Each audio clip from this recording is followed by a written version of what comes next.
Oh my goodness, man. Merry Christmas to you guys, man. This has been your boy Cherry Speaks, man. We got another great theory from Screen Rant. Shout out to them always. Please support the official release. Also, shout out to Matt Morrison, the person that created this theory in this article. Let's get into it. Now, as we all know, Nora West Allen came into our lives at the very end cusp of season four, after the Thinker was defeated, and made a few cameos, in between throughout season four. So, here's my question: could the circumstances of Barry Allen's disappearance on the Flash have been altered by his daughter's travels to the past, causing him to vanish earlier than anticipated? Well, guess what, people? There is evidence that this might be the case. It cannot be denied that Nora West Allen's trip to 2018 has already changed the past and the future, and those changes can only become more significant the longer she remains in a time that is not her own, perhaps even eventually altering her father's destiny. Now, the Flash Season 5 has largely focused on Nora West Allen, who was formally introduced into the series in the Season 4 finale, the supposed quote unquote daughter of Barry Allen and Iris West. From the not too distant future of 2049, Nora adopted the superheroic, there we go, identity of XS and followed in her father's footsteps as a CSI and a superhero. Now, with her following in her father's footsteps as career-wise as a CSI and as a superhero, it makes me really wonder why, she's not really using her CSI credentials as much, like her CSI brain as much as Barry. But then again, back in season one, Barry. Well, then again, let me think about this. Back in season one, Barry was utilizing his CSI talents back in season one, I believe. So I'm really wondering, when is Nora going to actually utilize hers, and and combine those with her superhero deeds. I mean, but that's just a question of mine, but I'm pretty sure she will pretty soon. But anyway, it was quickly revealed, however, that Nora's trip to the past was far from the accident she originally claimed was responsible for her traveling into 2018. And we saw that because we saw Sherlock, just being really puzzled, asking her pointed questions, just as a detective as he is. Because, I'm not gonna lie, when I first saw Sherlock, I thought he was a really shady character at first. But then I really started to really analyze him and really look at his behavior from basic human psychology, and I realized that maybe he really does love being a part of Team Flash, and he is a very great asset to the team. So when he began to really question Nora's motives and to see her sweat bullets, that really made me start to go, hmm.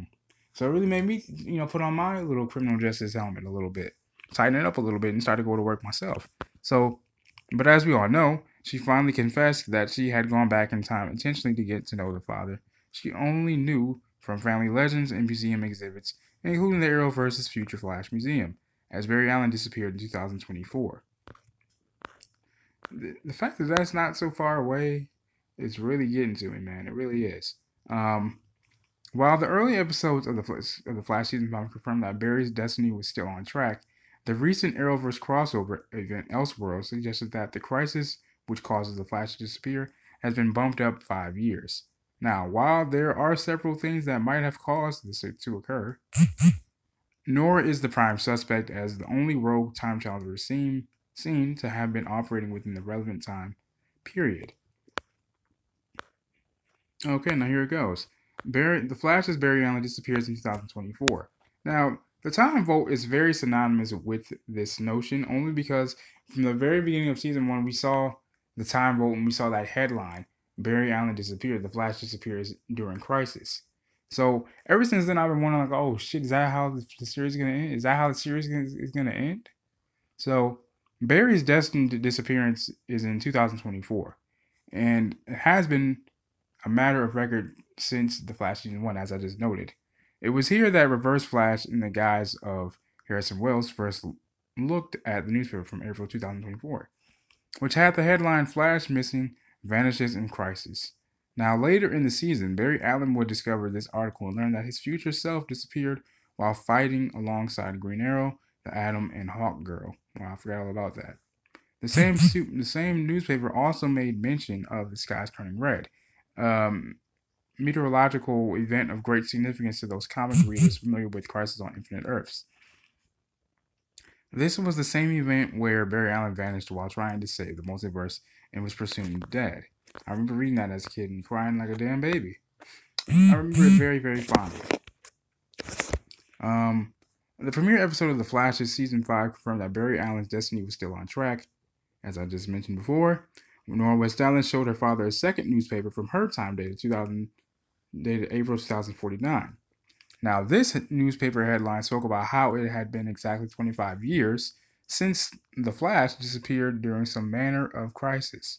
Now, the ultimate end for Barry Allen was exactly the same, though the article now made mention of superheroes like Supergirl and Batwoman showing up to join the battle, as well as Reverse Flash being seen leading an army of shadow demons. This last bit was another nod to Crisis on Infinite Earths. Now, as we all know, Nora West Allen screwed up the Flash's timeline. This time we can't blame Barry this damn time. It's his damn daughter's fault. Damn. Now, as the Flash season 5 progressed, it became clear that Nora West Allen's presence was altering the events of her past, which is why Barry was very, very, very, very, very, very meticulous and very like hell. He was very hesitant to make sure that she didn't do anything to fuck up the timeline.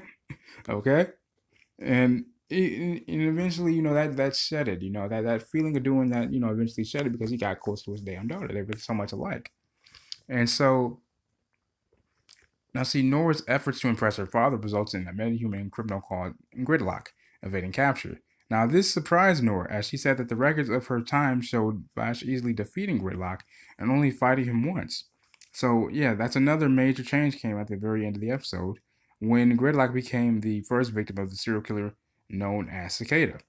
Nora later said that in her time, the first victim of Cicada was a man named Floyd Belkin.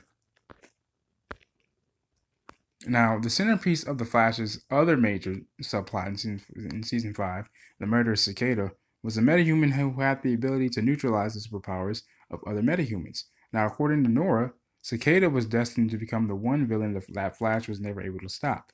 Even the assistance of Green Arrow, the Legends, and Supergirl wasn't enough to enable Team Flash to discover Cicada's true identity, much less put a stop to his killing spree. Now, we all know that's a little different now. It looks like it might not be the same way this time.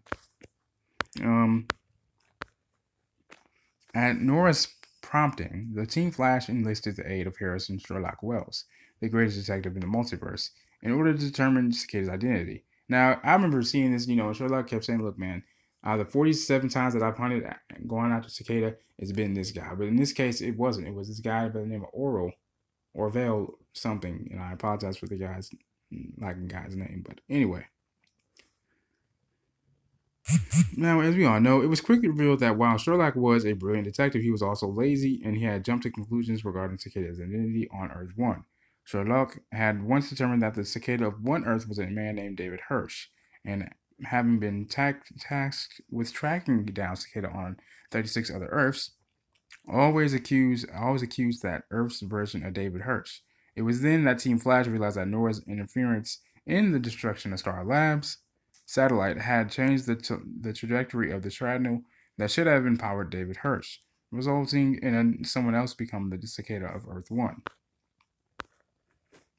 Once again, thanks to Nora's suggestion that they recruit a different version of Harrison Wells to find Cicada, something the Team Flash of her timeline apparently never tried, the team was eventually able to identify Cicada as a man named Orlin Dwyer. They also discovered, thanks to Nora's suggestion in mid-season finale, that they create a piece of metatech that could negate Cicada's powers, and we saw this in action as Cisco breached that his dagger, Cicada's dagger, into damn space, but that didn't stop Cicada because he literally just jumped up in the damn air, called the dagger right back to him, and wreaked havoc. All right, except on Killer Frost, because Killer Frost's powers aren't derived from the particle accelerator explosion. She had them since birth. Haha. Which no one expected, not even Cicada his damn self. So I think he might stay a little far away from Killer Frost now, even though Killer Frost now has her own little enemy, which is Icicle, which is her father, who we all thought was dead all these damn years. Now, As we all know, it didn't work on metahumans like Killer Frost, who gained their powers through medical experimentation. Illegal child abuse medical experimentation, if you want to be technical about it. But anyway, this gave Team Flash two valuable weapons they didn't have before and further altered Nora's future, where Cicada's identity was supposed to have remained a mystery. Now, at this point, it's almost impossible to guess just how badly Nora's actions may have changed her past and the timeline as a whole. Barry disappears in a crisis in 2019. Barry's fate was altered again in the Arrowverse crossover event Elseworlds. The 3-episode crossover saw a sinister doctor named John Deacon entrusted with the Book of Destiny, an artifact that had the power to rewrite reality. Now, joining forces with Supergirl, Superman, and Green Arrow, Barry Allen eventually hit upon a plan to strike at Deacon, who had given himself the powers of Superman in the new reality. The plan required that he and Supergirl travel around the Earth in opposite directions, eventually moving fast enough to and building up enough weight and velocity that their combined power would slow down time on a relative level and give Superman the opening he needed to recover the Book of Destiny. And it worked like a damn charm. Now, here's the problem. The problem with this plan was that Superman foresaw during a brief glimpse at the Book of Destiny earlier that it would end in Flash and Supergirl dying.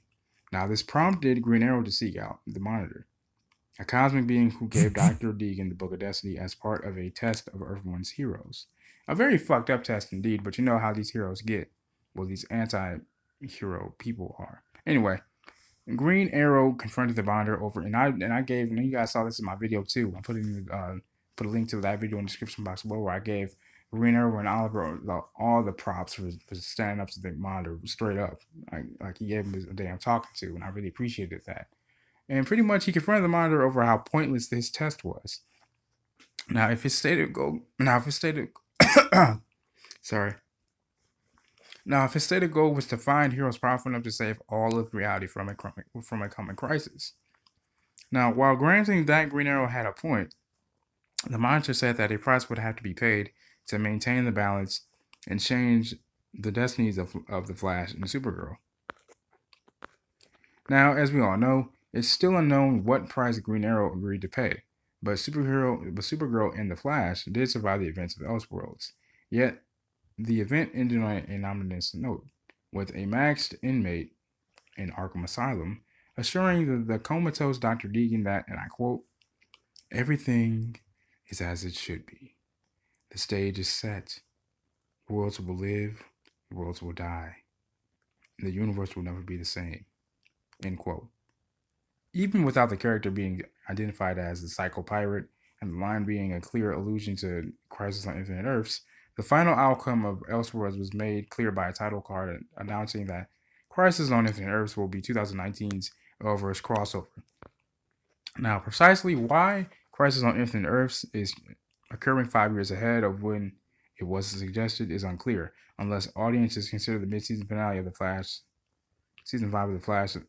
It was that episode that revealed Nora West Allen was working for the Reverse Flash, who's imprisoned in Iron Heights Penitentiary in her time. Now, Nora has apparently been sending Thawne information on the current events in 2018 in a special time language for time travelers. Damn, Nora, why'd you gotta do your pops like this? Now, it's unknown precisely what Reverse Flash's plans are for this information, but it would certainly be within his means to calculate a way to alter the timeline so that his worst enemy's apparent destruction was pushed forward 5 years to 2019. I think they should say pushed back. But anyway, in The Flash Season 1, a time-displaced Eobard Thawne was able to alter the timeline so that the accident that transformed Barry Allen into The Flash occurred 7 years earlier on December 11, 2013. Now, before Thawne went back in time and replaced Harrison Wells, Barry Allen didn't become the Flash until sometime in the year 2020. And the time-displaced Reverse Flash was unwilling to wait that long for his arch enemy to gain the power that Thawne needed to steal in order to get back to his own time. Now, so in all this, what does this mean for the Flash's future? Well, that's a great question. Virtually anything is possible at this point, given Thawne's capacity for planning ahead as well as the advantages he possesses when it comes to future technology and knowledge of Barry's life. Talk about a fucking obsession, man. My goodness. The biggest question in all of this is, what's Thawne's ultimate goal? That answer largely depends on when this latest version of Thawne was created. We know that the Thawne we see in prison in 2049 has to be some kind of time remnant, given that the Reverse Flash has been erased from reality twice already. This does leave us with one important question. Why hasn't the Black Flash tried to remove this version of Thawne from reality, as it did all the other time remnants Thawne created in Legends of Tomorrow Season 2 finale? And that's a great question, man. I look forward to it, man. This has been your boy Cherry Speechman. Let me know what you guys think. Let me know what your theories are. Did you guys like this video? I hope you guys did. If you guys have any suggestions as to what videos you guys want me to do next, please let me know in the comment section below. As always, they're always welcome. They always will be. Again, make sure you guys hit that like button, hit that subscribe button, hit that notification bell to be updated whenever I drop a video. Merry Christmas, everybody. Peace and love.